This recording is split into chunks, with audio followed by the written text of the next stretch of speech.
আসসালামু আলাইকুম। আশা করি তোমরা ভালো আছো। তোমাদের দোয়া আল্লাহর রহমতে আমরাও ভালো আছি। আজকে আরেকটা নতুন ব্লগ শুরু করলাম আপুরা। তাহলে আমার ব্লগটা আজকে কী কী থাকছে দেখতে থাকো। আজকে আশা করি তোমাদের কাছে ভালো লাগবে, পুরা ভিডিওটা দেখবা।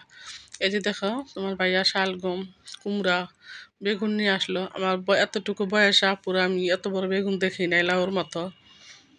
এই যে দেখো, এগুলা কি হাইব্রিডের বেগুন নাকি দেশি বেগুন জানি না। এই যে দেখো, আজকে আমাদের রান্নাতে থাকছে মনে করো এই যে শালগম আর বেগুন ভাজা। কারণ আমাদের আবার দুপুরের মনে করো রাত্রে, দুপুরে খাবো আর রাত্রে তো মনে করো দাওয়াতি আছে।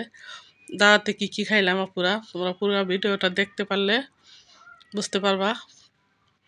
এই যে দেখো, বেগুন অর্ধেক নিলাম ভাজার জন্য আর শালগম হেপিন হ্যান কুটে দিল। আর আমার নাস্তা সকালে চিকেন পরোটা তোমার ভাইয়া নিয়ে আসলো, ছেলের জন্য নিয়ে আসলো। তোমার ভাইয়া খেয়ে গেছে, এখন এই যা আমি খাবো। এই যে দুপুরে রান্না বেগুন ভাজা, তারপরে পাঙ্কাশ মাছ দিয়ে শালগম, ইলিশ মাছ দিয়ে তো রান্না করলাম পুরা 2 দিন।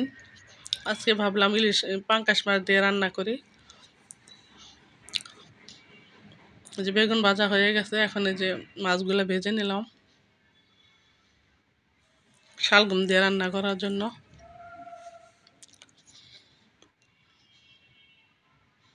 ওই পাশে মাছগুলো ডিম জালে ভাজা হইতেছে, কারণ ভাজাও খাবো। মানুষ তো অল্প বুঝো না, পুরো 2-3 জন মানুষ, রান্নাও কম।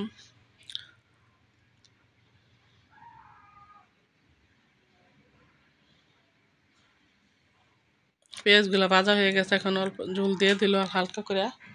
মনে করে এখন হলুদ মরিচ দিয়ে দিবে, কারণ শালগমে তা পুরো বেশি হলুদ মরিচ খাটে না, কারণ হালকা পাতলাই লাগে।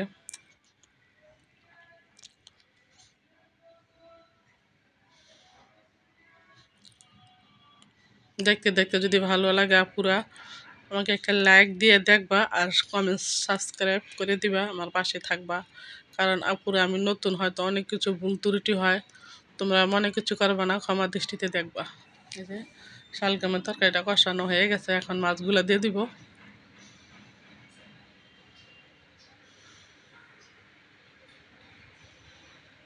এই যে বাবিদের ঘরে আমাদের আবার দাওয়াত, আমার যার ঘরে দাওয়াতে আছে, কী কী রান্না করছে কী কী থাকছে তাই তোমাদের সাথে একটু শেয়ার করলাম। পিঠা, তারপরে যে চিংড়ি মাছের ভর্তা, তারপরে রোস্ট, ইলিশ মাছ, তারপরে মনে করো গরুর মাংস, চিংড়ি ভুনা, সবই আছে পুরা।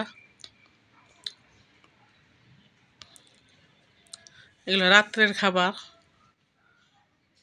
তাই তোমাদের সাথে একটু শেয়ার করলাম। এই যেগুলো ফল। আজকের মতো এই পর্যন্তই। আল্লাহ হাফেজ।